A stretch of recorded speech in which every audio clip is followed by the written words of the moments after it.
Hello everyone, welcome back to my channel concepts of civil engineering. मेरा नाम है अनामिका गुप्ता। तो आज के वीडियो में हम पढ़ेंगे ग्नाइट एंड शॉटक्रीट के बारे में। इन दोनों के बीच में क्या डिफरेंस है और ये जो दोनों टर्म है इनका सिविल इंजीनियरिंग में क्या यूज़ है। ठीक है, वैसे तो आपको ये इमेजेस देख के कुछ आइडिया हो गया होगा कि शॉटक्रीटिंग एंड ग्नाइट हम किसे कहते हैं, लेकिन बहुत से लोगों को इन दोनों के बीच में डिफरेंस नहीं पता, या फिर बहुत से लोग ये समझते हैं कि जो शॉटक्रीट अलग चीज़ होता है, ग्नाइट अलग चीज़ होता है गाइस। तो मैं ये डिफरेंस जो है दोनों के बीच में वो इस वीडियो में क्लियर करने वाली हूँ, तो आप प्लीज़ वीडियो पूरा देखिए। चलिए वीडियो स्टार्ट करते हैं।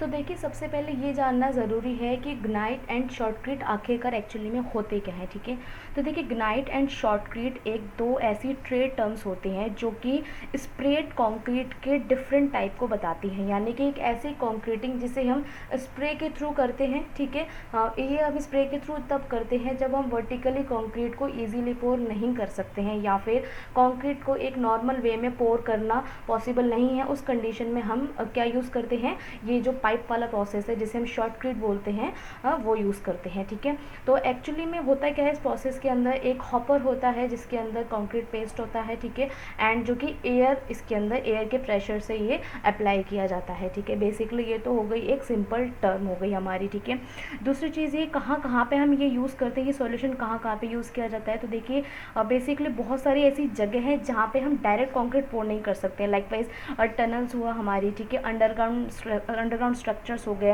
या फिर कोई स्लोप स्टेबलाइजेशन होता है, स्ट्रक्चरल रिपेयर्स होती हैं, स्विमिंग पूल्स होते हैं। ठीक है, और यहाँ सब क्या होता है कि हम कंक्रीट को डायरेक्टली एक जगह से उठा कर दूसरी जगह तक हम एक्चुअली इनको जो पोरिंग है वो बहुत ज़्यादा हार्ड हो जाती है गाइस। ठीक है, रीज़न क्या रहता है, देखिए अगर हमको बीम में कंक्रीटिंग करनी है तो वो हम इजीली कर सकते हैं, बार्स के ऊपर हम आराम से स्प्रे करके कंक्रीट नॉर्मली कर सकते हैं, कंक्रीट पोर कर सकते हैं। ठीक है, लेकिन देखिए जब कोई खड़ा स्ट्रक्चर होता है या फिर कोई बहुत ही ज़्यादा कॉम्प्लिकेटेड स्ट्रक्चर होता है जहाँ पे कंक्रीटिंग हम नॉर्मली नहीं कर सकते, मैनुअली नहीं कर सकते, तो हम उस जगह पे हम क्या यूज़ करते हैं, ग्नाइट या फिर शॉटक्रीट यूज़ करते हैं। ठीक है, ये हमारी एक बेसिक चीज़ हो गई। ठीक है, आई होप आपको यहाँ तक समझ में आया होगा। ठीक है, ओके। सो इस प्रोसेस के अंदर क्या होता है, देखिए इस प्रोसेस के अंदर पहली चीज़ तो एक मिक्सचर तैयार किया जाता है कंक्रीट का, जिसके अंदर मोटार और कुछ स्मॉल एग्रीगेट्स होते हैं। ठीक है, स्मॉल एग्रीगेट्स होते हैं, ये जो एग्रीगेट्स होते हैं इनका साइज कुछ स्पेसिफाई साइज होता है, 3/4 इंचज़ का ये जो एग्रीगेट साइज़ होता है वो हम आगे पढ़ेंगे।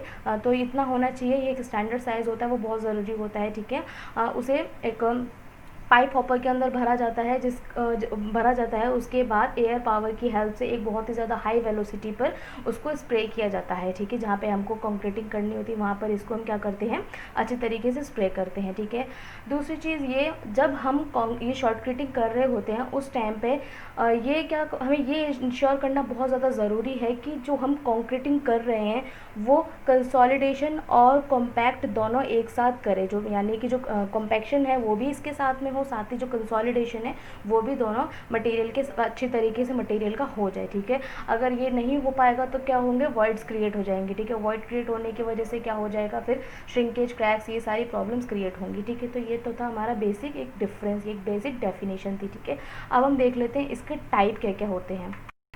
तो देखिए बेसिकली जो ग्नाइट एंड शॉटक्रीट होते तो दोनों सेम ही मटेरियल है, लेकिन इनका जो एप्लीकेशन प्रोसेस होता है, यानी जो अप्लाई करने का प्रोसेस होता है वो अलग अलग होता है। और यही जो अलग अलग टाइप होते हैं वो इसके दो टाइप होते हैं, जो होता है कि अपना ड्राई शॉटक्रीट और दूसरा होता है वेट शॉटक्रीटिंग। ठीक है, तो देखिए पहले हम बात करेंगे ड्राई की, यानी कि जो ग्नाइट होता है वो बहुत ही ज़्यादा पॉपुलर टर्म है जिसका यूज़ हम किस में करते हैं, ड्राई कॉन्क्रीट के अंदर करते हैं। ठीक है, तो पहला देखिए ड्राई की अगर बात करें तो ड्राई के अंदर क्या करा जाता है, जितना भी जो मिक्सचर होता है ड्राई कंक्रीट का वो हम जो हमारा होज़ है, पाइप है, नोज़ल के थ्रू हम उसके अंदर एंटर करवा देते हैं, जिसके अंदर न्यूमेटिकली इसको हम एंटर करवाते हैं। ठीक है, न्यूमेटिकली यानी कि इसके साथ एयर भी होती है, एयर मिक्सड होता है, उसको एंटर करवा देते हैं हम एक पाइप के अंदर, एक होज़ के अंदर। ठीक है, उसके बाद इसके अंदर हम क्या करते हैं, ये एक ऐसा प्रोसेस होता है जिसके अंदर हम जो वाटर है वो हम एडिशनली ऐड करते हैं, यानी कि बीच प्रोसेस के में भी हम इसके अंदर वाटर ऐड कर सकते हैं। ठीक है, उसके बाद जब हम इंटेंसिटी इसकी बढ़ाते हैं तो जैसे जैसे करके ये प्रेशर अप्लाई होता है इसके ऊपर, वैसे वैसे करके ये शॉटक्रीटिंग करता है, और साथ ही इसका जो एक इंटेंसिटी होती है वो वाटर के साथ साथ इंक्रीज़ होती जाती है। तो इसलिए हम इसको ड्राई मेथड क्यों बोल रहे हैं, क्योंकि हम इसके अंदर वाटर क्या कर रहे हैं, एडिशनली ऐड कर रहे हैं। क्या कर रहे हैं, वाटर हम एडिशनली ऐड कर रहे हैं। ठीक है, बेसिकली ये वाला जो प्रोसेस होता है ये वहाँ ज़्यादा यूज़ होता है जहाँ हमको फ्रिक्वेंट रिजल्ट चाहिए होते हैं, ठीक है। और अगर हम ड्राई मिक्स की बात वेट मिक्स की बात करें तो वेट मिक्स के अंदर क्या होता है, जनरली बहुत ही सिंपल प्रोसेस होता है। इसके अंदर नॉर्मल कंक्रीट मिक्सचर बना के होस के अंदर एंटर करवा दिया जाता है नोजल के थ्रू, ठीक है। एंड इसके अंदर किसी भी एडिशनल वाटर की रिक्वायरमेंट नहीं होती है, प्लस ठीक है। दूसरी चीज़ ये है कि सबसे ज़्यादा यूज़ में लिए जाने वाला मेथड है ये वेट मिक्स शॉर्टक्रीट जो मेथड है वो बहुत ज़्यादा यूज़ में लिया जाता है। और इसका सबसे जो ग्रेटेस्ट एडवांटेज है वो यही है कि जो वेट मिक्स प्रोसेस होता है ये एक लार्जर वॉल्यूम में प्लेस किया जा सकता है कम टाइम में, लेस टाइम में, ठीक है। मैं एक चीज़ आपको यहाँ बताना भूल गई, जो ड्राई मिक्स होता है यानी कि जो ड्राई कंक्रीट जो होती है वहाँ पे हमको वाटर जब हम ऐड करवाते हैं यानी कि एडिशनली हम वाटर ऐड करवाते हैं तो वो क्या चीज़ हमको एक चीज़ हमको क्या माइनस कर देता है, वहाँ पे हमको एक कुछ किसी एक्स्ट्रा एक्सेलरेटर्स की रिक्वायरमेंट नहीं होती है, ठीक है। एक्सेलरेटर्स क्या होते हैं, जो कि किसी भी प्रोसेस को फास्ट कर देते हैं, उनका जो प्रोसेस होता है वो तेज़ कर देते हैं, ठीक है। लेकिन ग्नाइट के अंदर इस सारी चीज़ों की रिक्वायरमेंट नहीं होती है। तो आई होप आपको जो दोनों के बीच का जो एक डिफरेंस है वो क्लियरली समझ में आया होगा।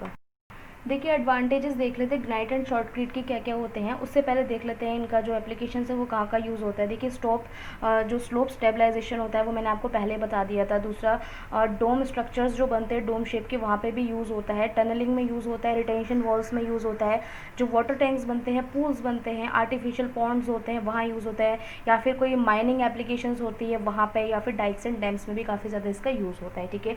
एडवांटेजेस में देखिए पहला एडवांटेज है इसका spread concrete offers several advantages over traditional poured concrete. यानी कि नॉर्मली हम ट्रेडिशनल वे में जो कंक्रीट पोरिंग एक प्रोसेस है, नॉर्मली जब हम पाइप के थ्रू कंक्रीट पोर करते हैं, ठीक है, उसमें काफ़ी ज़्यादा हमको मैन पावर रिक्वायरमेंट होता है, प्लस काफ़ी ज़्यादा टाइम का रिक्वायरमेंट होता है, ठीक है। एंड हम उसको हर जगह भी नहीं पोर कर सकते हैं, ठीक है, वर्टिकली हम उसको पोर नहीं कर सकते, तो उस कंडीशन में हमको स्प्रेड कंक्रीट का रिक्वायरमेंट रहता है, ठीक है। दूसरा placed consolidated and compacted at the same time. देखिए जहाँ हम ट्रेडिशनली कंक्रीट को पोर करने के बाद पहले उसको कॉम्पैक्ट किया जाता था, कंसोलिडेट किया जाता था, काफ़ी सारा उसके अंदर मेथड होते थे, काफ़ी टाइम कंज्यूमिंग था वो प्रोसेस। लेकिन ये वाला जो प्रोसेस है ग्नाइट शॉर्टक्रीट वाला वो बहुत ही लेस टाइम कंज्यूमिंग है, बहुत ही ज़्यादा ईजी टू डू प्रोसेस है, ओके। थर्ड है has a maximum aggregate size of 3/8 inches which is typically helps improve quality and manageability. तो देखिए जो मैंने आपको पहले बताया था, जो हम इसके अंदर स्मॉल एग्रीगेट यूज़ करते हैं मोटार के साथ साथ, तो जो एग्रीगेट साइज़ है वो 3/8 इंचज़ की रेंज में होता है, ठीक है। आई होप आपको ये समझ में आया होगा, ठीक है। नेक्स्ट पॉइंट है adheres to surface better than regular concrete. ये सरफेस के साथ ज़्यादा अच्छी तरीके से स्टिक होता है comparison to the traditional way of concrete, okay. Concreting का जो ट्रेडिशनल वे है वहाँ पे हमको काफ़ी ज़्यादा टाइम कंज्यूमिंग भी होता था, प्लस उसके साथ साथ उसके अंदर कभी क्रैक्स आ जाते हैं, कभी श्रिंकेज हो जाता है, फिर साथ में हमको क्यूरिंग भी करनी पड़ती है। तो देखिए इसके अंदर ये सारी चीज़ें कम देखने को मिलती हैं, तो उससे ज़्यादा कंपैरिजन में ये बहुत ही अच्छा टाइप है, ठीक है। Next generally less expensive than traditional concrete. कम एक्सपेंसिव है क्योंकि मैन पावर कम है इसके अंदर। जनरली हमको एक पाइप का रिक्वायरमेंट होता है, एक मोटर रिक्वायरमेंट होती है, दैट्स इट, ओके। उससे हमको कुछ भी नहीं चाहिए होता है, ठीक है। लास्ट पॉइंट है reduce shrinkage and lower permeability. Shrinkage को रिड्यूस करता है, परमेबिलिटी रिड्यूस करता है, ठीक है। ये एक बहुत ही अच्छा आई थिंक एडवांटेज है, क्योंकि जब हम कोई डैम्स वगैरह बनाते हैं वहाँ पे ये प्रॉब्लम बहुत ज़्यादा देखने को मिलती है। तो आई गेस ये वाला जो प्रोसेस है वो बहुत ज़्यादा हाईली यूज़ किया जाना चाहिए वहाँ पे, ठीक है। तो गाइज़ ये तो था मेरा आज का वीडियो जिसके अंदर मैंने शॉर्टक्रीट ग्नाइट के बारे में बताया। आई होप आपको समझ में आया होगा। एक क्विक रिव्यू उसका ये था कि जो ग्नाइट एंड शॉर्टक्रीट होते हैं वो दोनों एक ही टर्म होती है, लेकिन इनका जो एप्लीकेशन प्रोसेस होता है वो डिफरेंट होता है, और जो एप्लीकेशन प्रोसेस है उसके अंदर ड्राई एंड शॉर्टक्रीट दो टाइप के होते हैं, ठीक है।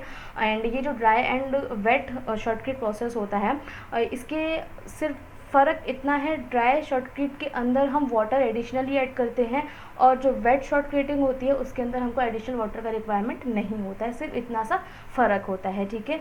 और कंपैरिजन करें अगर हम ट्रेडिशनली कंक्रीटिंग से, तो ये वाला काफ़ी ज़्यादा अच्छा है। तो ये था मेरा आज का वीडियो। आई होप आपको समझ में आया होगा, यूज़फुल लगा होगा। अगर यूज़फुल लगे तो प्लीज़ इसे अपने फ्रेंड्स से शेयर कीजिए, और प्लीज़ मेरे वीडियो को लाइक ज़रूर कीजिए अगर आपको अच्छा लगे। एंड आपका जो रिस्पॉन्स मिला है मुझे अब तक, मैं आपका तहे दिल से शुक्रिया करना चाहूँगी, थैंक यू बोलना चाहूँगी, एक बहुत बड़ा thank you so much for that. And दूसरी चीज़ ये, मेरे चैनल पे आने वाले वीडियोस अगर आपको अच्छे लगते हो तो प्लीज़ इसे सब्सक्राइब ज़रूर कीजिए, अपने फ्रेंड्स के साथ मेरा चैनल शेयर कीजिए ताकि वो भी इसे सब्सक्राइब करें और मेरे वीडियो से उनको भी कुछ हेल्प हो। तो गाइज़ मैं मिलूँगी आपसे अपने अगले वीडियो में। Till then take care, bye, thanks for watching.